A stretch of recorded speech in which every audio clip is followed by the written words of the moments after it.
Baik, bismillahirrahmanirrahim. Assalamualaikum warahmatullahi wabarakatuh.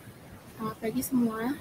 Sebelumnya saya mengucapkan banyak terima kasih kepada teman-teman sekalian yang sudah menyempatkan hadir di acara webinar kali ini. Izinkan saya memperkenalkan diri terlebih dahulu. Nama saya Ardila Sevia. Saya adalah mahasiswa studi independen Hasler di Bisaya Academy. Di pertemuan kali ini, saya akan membahas webinar yang berjudul Pengelolaan Manajemen Sumber Daya Manusia dalam Perusahaan. Baik, untuk mempersingkat waktu, kita langsung masuk ke pemaparan materi. Yang pertama, yaitu ada tujuan didirikan perusahaan, yaitu memberikan kesejahteraan bagi stakeholder, mereka yang terlibat dalam aktivitas perusahaan baik langsung maupun tidak langsung. Yang pertama, ada pemilik perusahaan atau pemegang saham. Yang kedua, ada seluruh pimpinan atau direksi. Yang ketiga, ada karyawan. Yang keempat, ada pemerintah dan masyarakat. Lalu selanjutnya yaitu ada pengertian perusahaan menurut para ahli.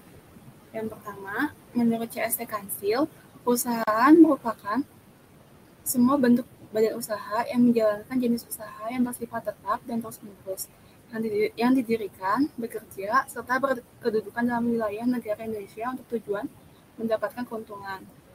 Kemudian, menurut Murti Sumarni, perusahaan merupakan sebuah unit kegiatan produksi yang mengolah sumber daya ekonomi untuk memproduksi barang dan jasa bagi masyarakat dengan tujuan menyediakan kebutuhan masyarakat dan mendapatkan keuntungan.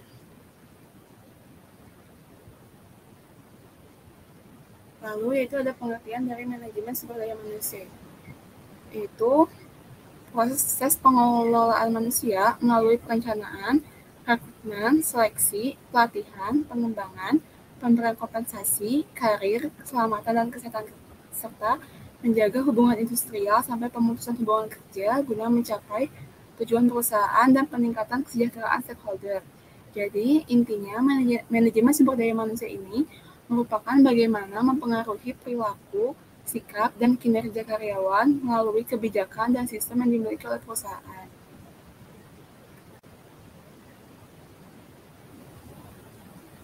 Lalu, yaitu ada tujuan manajemen sumber daya manusia, yaitu sebagai sumber pertimbangan perusahaan dalam membuat suatu kebijakan.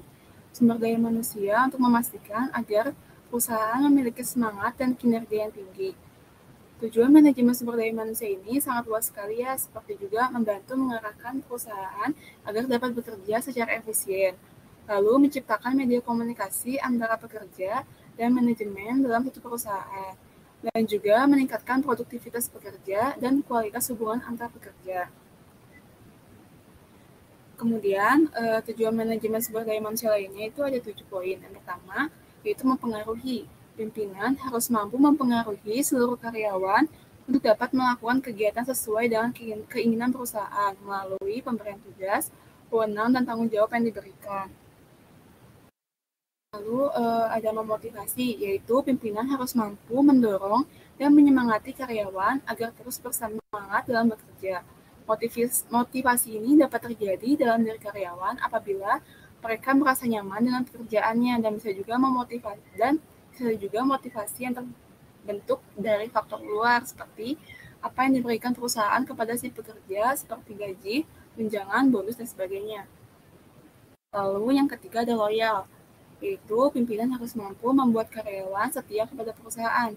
Karyawan akan senang dan betah bekerja di perusahaan dan tidak membongkar rahasia perusahaan kepada pihak luar. Lalu yang keempat ada komitmen, yaitu pemimpin harus mampu meningkatkan komitmen karyawan terhadap perusahaan. Komitmen karyawan dapat dilihat dari kepatuhannya kepada segala aturan yang telah ditetapkan oleh perusahaan. Lalu yang kelima ada kepuasan kerja, yaitu pimpinan harus mampu memberikan kepuasan kerja kepada seluruh karyawannya sehingga tercapainya tujuan dari perusahaan. Lalu yang keenam ada kinerja. Pimpinan harus mampu meningkatkan kinerja karyawan karena dengan karyawan berkinerja tinggilah perusahaan mampu menghasilkan laba yang optimal. Kinerja dipengaruhi oleh berbagai faktor seperti kemampuan, keahlian, motivasi kerja, kepuasan kerja, serta kepemimpinan. Lalu yang ketujuh ada kesejahteraan. Pimpinan harus mampu memberikan kesejahteraan yang lebih baik dibandingkan dengan yang diberikan perusahaan lain, sehingga motivasi, komitmen, loyalitas, puasan kerja, dan kinerja karyawan juga terus meningkat.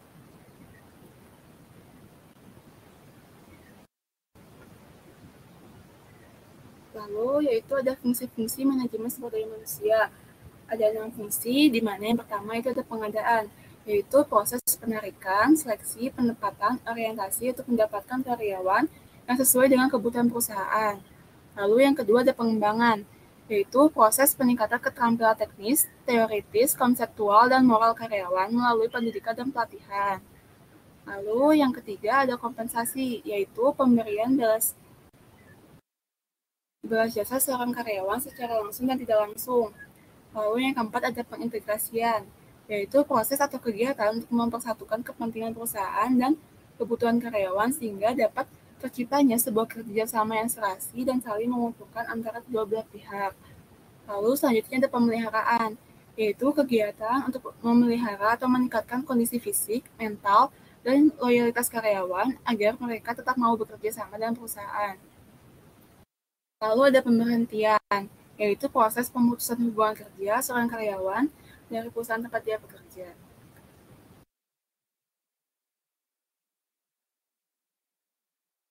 Selanjutnya yaitu ada analisis jabatan.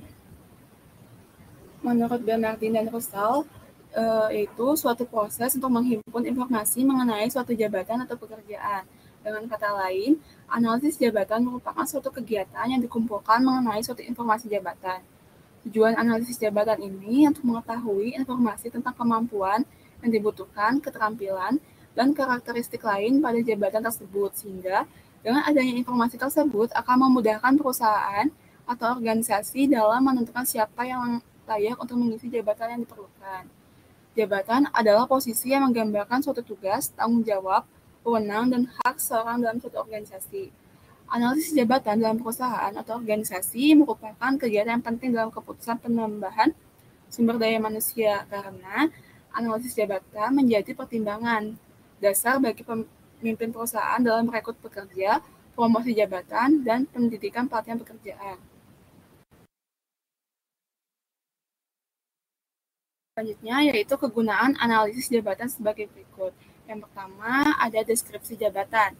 Deskripsi jabatan yaitu informasi yang berisi nama jabatan, unit kerja, ringkasan tugas, peralatan kerja, tanggung jawab, wewenang, dan rincian tugas dari pekerjaan. Sehingga dengan adanya deskripsi jabatan yang diperlukan, perusahaan atau organisasi dapat mengetahui calon kandidat yang dibutuhkan. Lalu yang kedua itu ada klasifikasi jabatan, yaitu merupakan suatu jabatan yang diklasifikasikan menjadi suatu divisi sesuai dengan skema yang sistematis berdasarkan isi pekerjaan atau tugas yang dijabat. Lalu yang ketiga itu ada evaluasi jabatan, yaitu merupakan suatu prosedur pemberian nilai suatu pekerjaan atau tugas-tugas tertentu untuk mengetahui kinerja pekerja yang ada pada jabatan tersebut. Lalu yang keempat itu ada mengetahui syarat-syarat. Syarat pekerjaan pada merupakan pengetahuan, keterampilan, dan sifat-sifat personel yang dibutuhkan untuk mencapai kesuksesan melaksanakan pekerjaan. Spesifikasi pekerjaan dapat diidentifikasi sebagai kualifikasi minimum yang diinginkan atau dibutuhkan. Misal, suatu pekerjaan membutuhkan spesifikasi tertentu seperti harus sarjana S1 atau bergelar MBA dan lain sebagainya. Selanjutnya yaitu ada metode pengumpulan data analisis jabatan. Dalam melakukan analisis jabatan, terdapat beberapa metode yang sering digunakan untuk mengumpulkan informasi mengenai jabatan yang dibutuhkan. Seperti yang pertama, ada metode observasi. Pada metode ini, para pemimpin perusahaan atau analisis melakukan observasi langsung terhadap pekerjaan yang dianalisis dan membuat laporan mengenai pekerjaan yang diamati. Keuntungan dari metode observasi ini adalah para analisis bisa mendapatkan pemahaman yang lebih mendalam mengenai pekerjaan tersebut. Selanjutnya yaitu ada metode yang melakukan sendiri pekerjaan tersebut. Jadi pada metode ini para analisis melakukan sendiri pekerjaan tersebut. Keuntungannya yaitu para analisis menerima atau merasakan langsung pekerjaan yang dilakukan termasuk bahaya-bahaya emosional dan lain sebagainya. Lalu yang ketiga ada wawancara. Pada metode wawancara ini, Para pejabat atau analisis harus memilih seorang yang dianggap mengetahui mengenai jabatan yang akan dianalisis. Keuntungan metode ini adalah pewawancara atau analisis dapat mengumpulkan informasi secara mental, fisik, orang-orang yang diwawancarai. Lalu yang keempat ada metode kuesioner. Kuesioner merupakan salah satu metode pengumpulan data baik kuantitatif maupun kualitatif yang dapat menjangkau jumlah audiens atau sampel yang lebih besar. Keuntungan dari metode kuesioner dibandingkan dengan metode lainnya, yaitu biayanya lebih murah dan cepat mendapatkan jumlah sampel yang besar.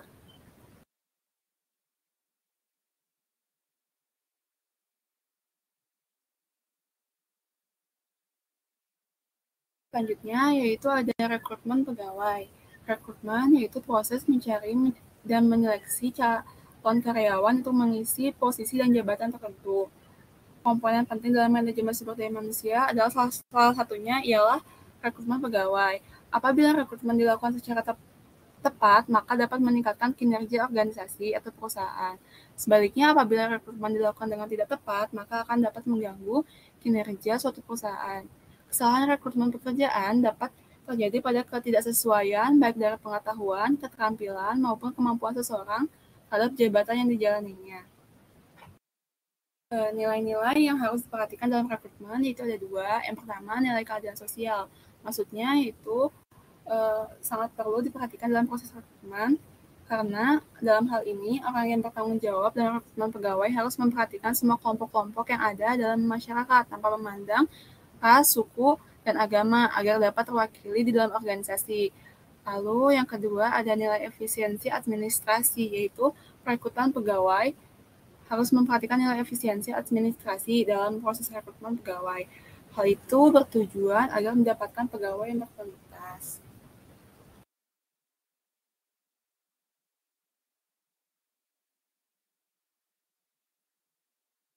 Selanjutnya itu ada pengaruh eksternal perusahaan. Dalam melakukan rekrutmen, ada 3 pengaruh eksternal dalam rekrutmen, yaitu yang pertama, ada kondisi ekonomi perusahaan. Penerimaan pegawai tergantung pada kemampuan keuangan atau anggaran yang dimiliki oleh perusahaan, karena perusahaan atau organisasi harus memberikan hak pegawai, salah satunya uang gaji. Sehingga apabila merekrut pegawai melebihi anggaran, dikhawatirkan akan terjadi gagal bayar gaji pegawai dan akan mengakibatkan citra perusahaan menjadi buruk di mata masyarakat. Lalu itu ada faktor politik. Faktor politik juga mempengaruhi dalam hal merekrut karena adanya perubahan dalam prioritas pemerintahan. Contohnya, penggantian pimpinan politik akan berpengaruh terhadap program-program yang telah ditetapkan sebelumnya. Lalu yang ketiga itu ada hukum tindakan afirmatif. Yaitu pada hukum ini, mengharuskan pemerintah atau organisasi publik lebih terbuka terhadap lowongan-lowongan pekerjaan. Mereka harus memberikan kesempatan yang sama kepada seluruh warga negara Indonesia tanpa memandang suku, agama, dan ras dalam hal merekrut pegawai, terutama pada kelompok minoritas dan orang-orang yang cacat fisik. Selanjutnya yaitu ada teknik-teknik rekrutmen. Dalam rekrut terdapat 2 teknik yang sering digunakan, yaitu sentralisasi dan desentralisasi. Sentralisasi ini merupakan teknik rekrutmen di mana semua departemen ingin merekrut pegawai dengan jumlah yang besar pada tipe pekerjaan yang sama. Pada umumnya, perusahaan atau organisasi berskala besar menggunakan rekrutmen sentralisasi dalam hal merekrut. Teknik ini menguntungkan dari segi biaya. Lalu, teknik kedua itu ada desentralisasi, yaitu kebalikan dari teknik sentralisasi. Teknik ini dilakukan apabila departemen membutuhkan jumlah pegawai yang lebih sedikit, terlebih apabila tiap departemen membutuhkan pegawai yang berbeda di setiap tipe pekerjaannya.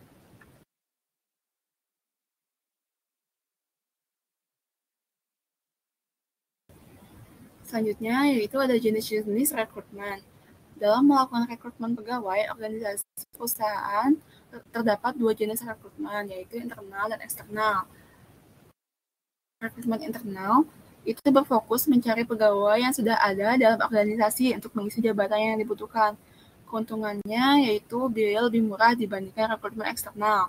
Lalu organisasi atau perusahaan sudah mengetahui lebih dalam tentang keterampilan dan sikap kerja pegawai tersebut dan meningkatkan semangat karyawan agar bisa mendapatkan kenaikan jabatan. Lalu, rekrutmen eksternal, yaitu metode merekrut pegawai dari luar organisasi ataupun perusahaan. Keuntungan rekrutmen eksternal adalah perusahaan atau organisasi bisa mendapatkan ide dan pemikiran baru dalam setiap pengambilan keputusan organisasi. Namun, kelemahan dari rekrutmen eksternal adalah biaya yang dibutuhkan lebih tinggi.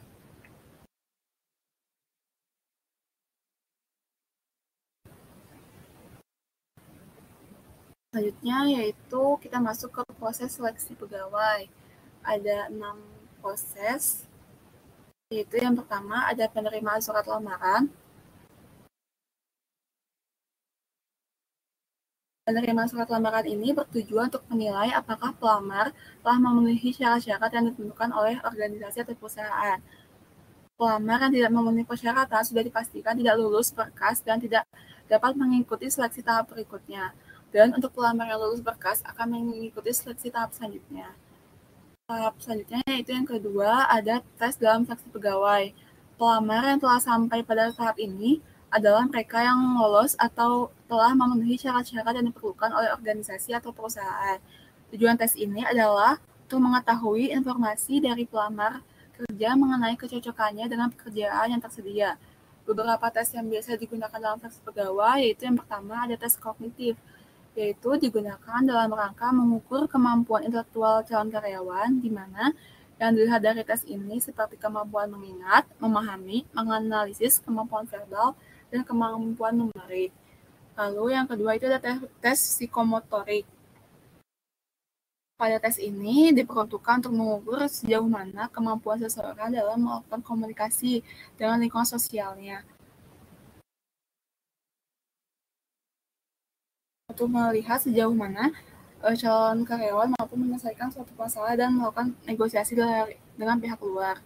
Lalu selanjutnya ada tes interview, yaitu dalam proses seleksi karyawan bertujuan untuk menggali informasi lebih dalam tentang diri pelamar seperti pengalaman kerja, latar belakang, pendidikan, motivasi untuk bekerja, dan informasi lainnya yang dibutuhkan oleh perusahaan. Lalu selanjutnya itu ada wawancara. Dalam wawancara ini memerlukan sejumlah daftar pertanyaan. Tujuan wawancara ini untuk mendapatkan informasi yang valid dan terstruktur dari pelamar. Tipe-tipe wawancara ada 4 tipe. Yang pertama yaitu ada wawancara terstruktur, yaitu wawancara yang memerlukan sejumlah daftar pertanyaan. Lalu ada wawancara tidak struktur. Ada wawancara ini, pewawancara tidak perlu mempersiapkan daftar pertanyaan. Wawancara tidak terstruktur ini berkembang saat wawancara berlangsung. Lalu itu ada wawancara campuran, yaitu antara terstruktur dan tidak terstruktur. Dalam wawancara ini, pewawancara telah menyiapkan daftar pertanyaan, tapi pewawancara juga bisa mengembangkan atau menggali informasi yang tidak ada di dalam daftar pertanyaan. Lalu ada wawancara pemecahan masalah. Wawancara ini itu bertujuan untuk melihat kemampuan calon kandidat pekerja dalam memecahkan masalah yang dihadapi. Pelamar pekerja diminta untuk menanggapi suatu masalah yang dipaparkan oleh pewawancara. Pada proses ini, pewawancara dapat mengetahui bagaimana cara calon pekerja tersebut dalam mengatasi masalah dan pendekatan yang digunakan dalam membicarakan masalah tersebut.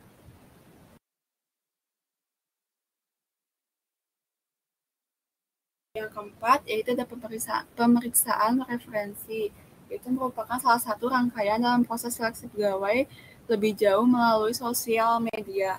Para rekruter biasanya mencari informasi kepribadian calon pegawai melalui sosial media yang dimiliki oleh calon pegawai, baik dari Instagram, Facebook, LinkedIn, dan sebagainya.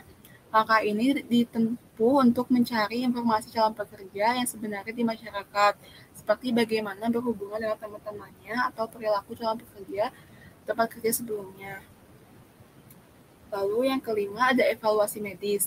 Dilakukan melalui surat keterangan dari dokter yang telah dilampirkan bersama berkas lainnya. Evaluasi medis ini penting karena bertujuan untuk menjaga lingkungan perusahaan dari penyakit-penyakit menular, dan evaluasi medis ini juga bertujuan untuk mengetahui apakah kondisi kesehatan calon pekerja sesuai dengan lowongan yang tersedia. Lalu yang keenam yaitu keputusan penerimaan. Itu langkah terakhir dalam proses seleksi calon pegawai. Dalam maka ini, sangat penting untuk mempertimbangkan semua informasi dengan cermat, yaitu bertujuan agar pengambilan keputusan penerimaan pegawai atau penolakan pegawai dapat dipertanggungjawabkan.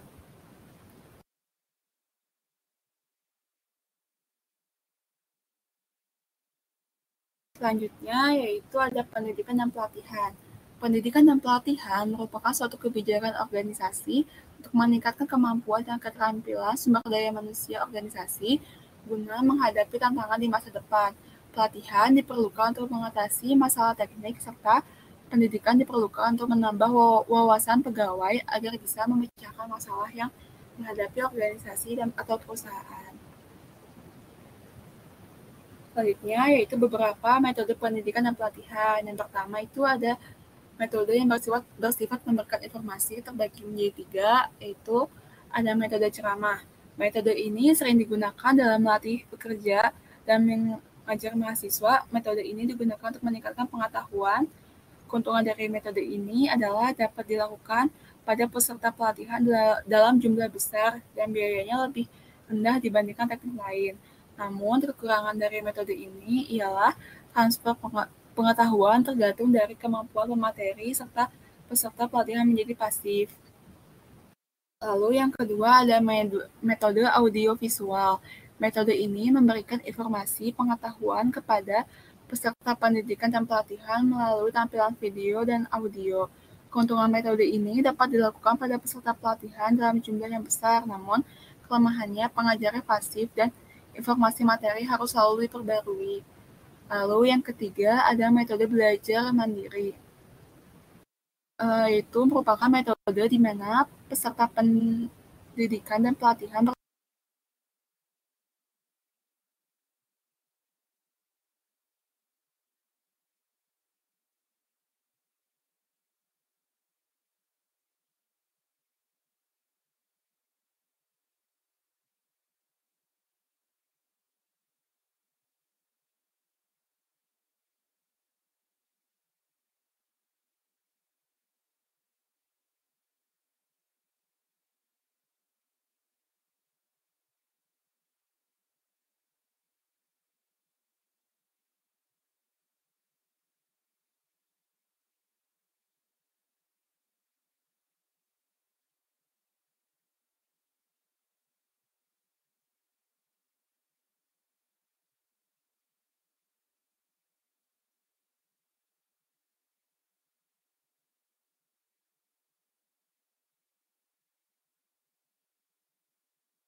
maaf tadi ada sedikit terputus jaringannya.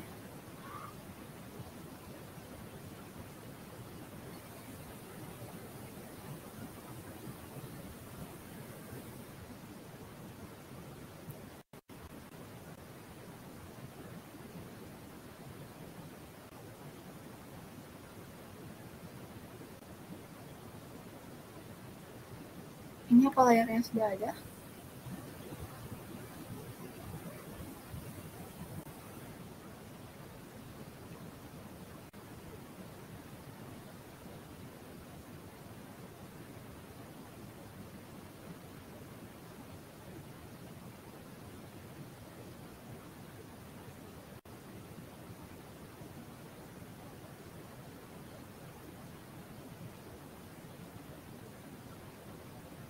Baik, kita lanjutkan yaitu ada metode on the job training, yaitu merupakan metode yang dilakukan di tempat kerja dan dalam konteks pekerjaan. Pada metode ini, para pelatih atau instruktur mendemonstrasikan cara melakukan pekerjaan dan memberikan petunjuk-petunjuk dalam melakukan pekerjaan agar para peserta mengetahui hal-hal yang harus dilakukan dan diketahui dalam melakukan pekerjaan tersebut. Lalu yang kedua itu ada latihan yang didasarkan pada komputer.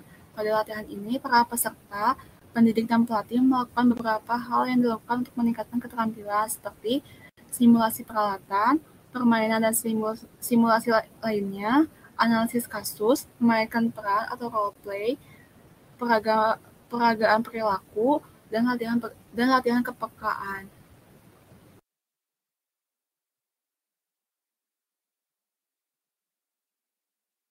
Selanjutnya yaitu ada evaluasi pendidikan dan pelatihan.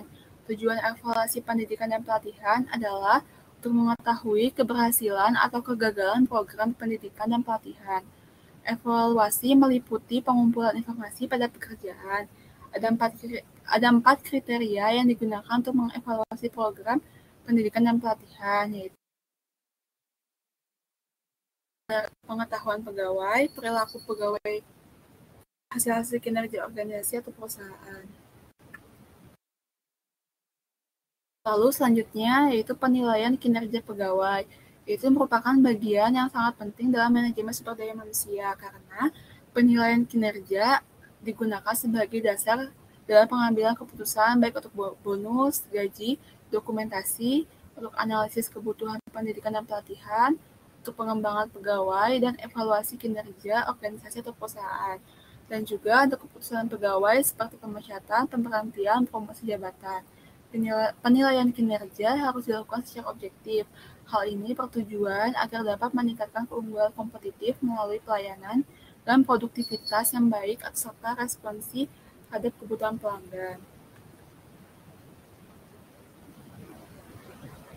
Selanjutnya yaitu unsur yang dinilai dalam kinerja seorang pegawai. Yang pertama ada prestasi kerja. Prestasi kerja adalah hasil yang dicapai oleh pegawai selama bekerja dalam kurun waktu tertentu. Lalu yang kedua ada tanggung jawab.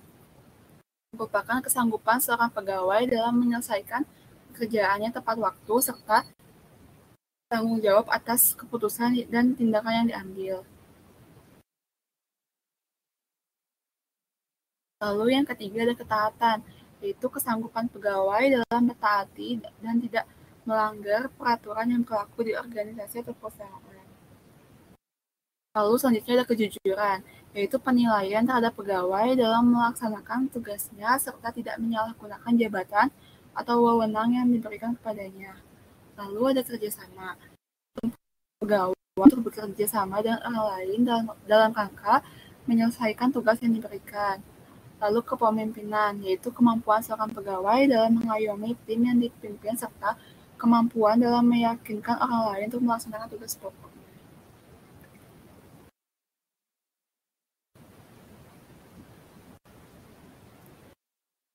Selanjutnya yaitu ada aspek dalam membuat sistem penilaian. Yang pertama yaitu ada fokus penilaian. Fokus penilaian pada umumnya berorientasi kepada perilaku pegawai dan hasil pekerjaan pegawai.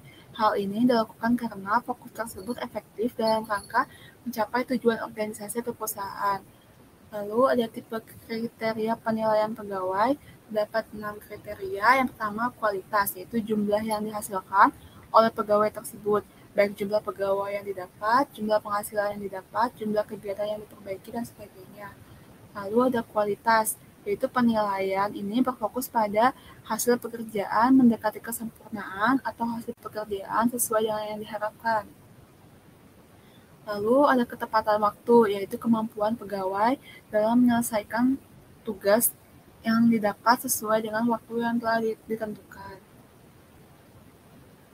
Lalu ada keefektifan biaya, yaitu penilaian yang digunakan untuk mengetahui sampai tingkat penggunaan sumber daya yang dimiliki organisasi dan perusahaan, misalnya penggunaan sumber daya manusia, finansial, teknologi, dan lain-lain. Lalu ada membutuhkan supervisi, yaitu untuk mengetahui sampai mana pegawai dalam melaksanakan tugasnya tanpa membutuhkan bantuan supervisi. Lalu yaitu interpersonal, yaitu penilaian yang digunakan untuk mengetahui kemampuan pegawai dalam bekerja sama dengan para rekan kerja dan atasannya.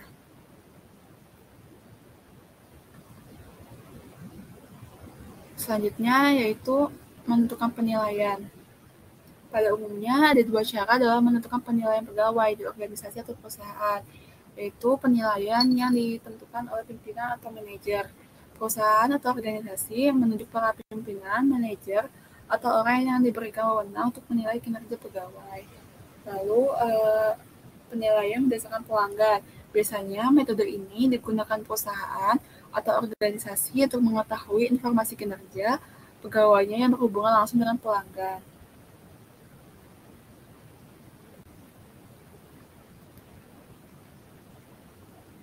selanjutnya yaitu kita masuk ke studi kasus. PT XYZ tahun 2019 di Jakarta dan bergerak di bidang industri makanan, memiliki 18 jenis produk makanan dan berorientasi ekspor. Saat ini perusahaan memiliki 3 pabrik, 2 gudang, dan kantor pusat berada di Jakarta. Di kantor pusat terdiri dari 45 orang karyawan, Pak. Pabrik di Pluit, 210 orang karyawan, pabrik di Cikarang, Bekasi, 189 orang karyawan, dan pabrik di Cikupa, Tangerang, 22 orang. Kota 30 orang karyawan.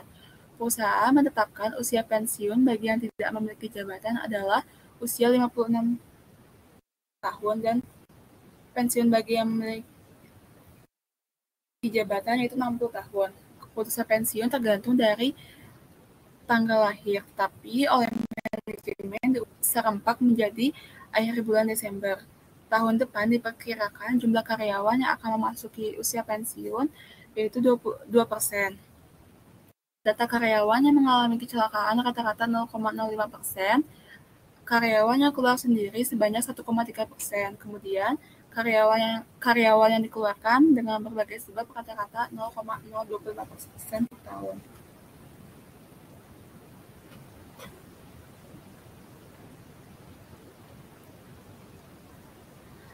Tahun depan, perusahaan merencanakan akan membuka pabrik baru di Sidoarjo, Surabaya, dan membutuhkan 214 karyawan baru. Di samping itu juga akan dibuka gudang di Surabaya dengan jumlah karyawan 27 orang. Pertanyaannya, berapakah perkiraan kebutuhan tenaga kerja yang perlu dipersiapkan untuk tahun depan?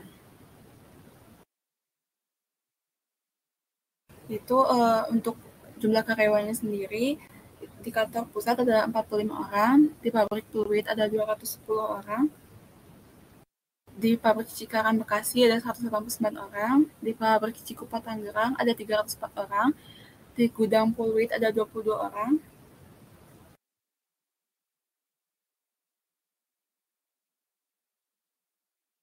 di gudang Marunda ada 30 orang, dan total karyawan secara keseluruhan saat ini ada 800 orang. Kemudian kita melakukan perhitungan, yaitu dari persentase yang sebelumnya ini, yang total karyawan yang akan pensiun 2%, lalu karyawan yang mengalami kecelakaan itu rata-rata 0,05%, dan karyawan yang keluar sendiri ada 1,3%, dan yang keluar dengan berbagai sebab ada 0,025%. Kita lakukan perhitungan dengan jumlah keseluruhan pegawainya itu ada 800 orang. Menjadi seperti ini, yaitu perhitungannya dengan mengkalikan persentase tersebut dengan total karyawan. Tadi sebelumnya jumlah yang akan pensiun itu ada 2%, maka 2% dikali 800 orang pekerja, maka jumlahnya itu 16 orang. Lalu untuk yang jumlah kecelakaannya itu 0,05% dikali 800 orang, maka jumlahnya itu 4 orang. Lalu karyawan yang mengundurkan diri rata-rata 1,3%, dikaliin 800, maka menjadi 10,4, dan diperkecil dirata-ratakan maksudnya jadi 10 orang. Lalu untuk karyawan yang dikeluarkan itu ada 0,0250% dikali 800 karyawan, jadi kurang lebih 2 orang gitu. Terus akan membuka pabrik baru di Sidoarjo, Surabaya, membutuhkan 214 karyawan, dan gudang baru di Surabaya itu 27 orang, maka kita jumlahkan itu kebutuhan tenaga kerja dalam PT XYZ yaitu 273 orang. Nah, perhitungannya seperti ini.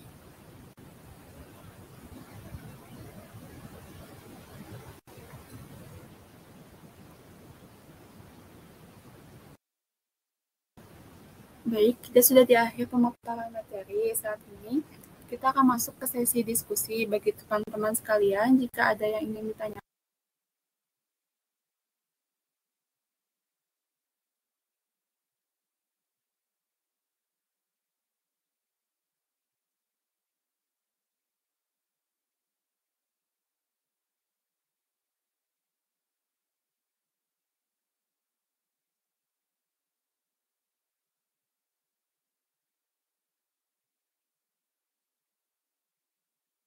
You are currently the only person in this conference.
Teman-teman, apakah ada yang ingin ditanyakan dan didiskusikan?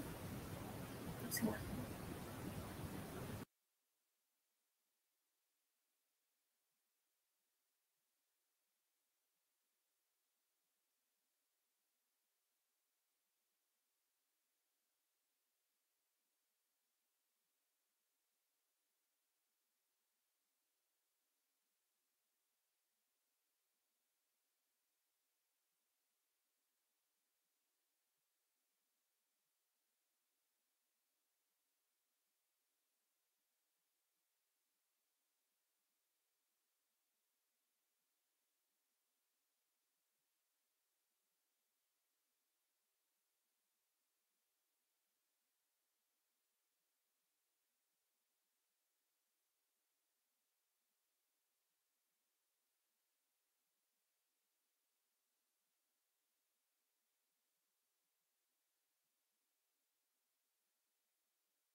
Baik, jika tidak ada yang ingin ditanyakan, kita akhiri sesi webinar kali ini.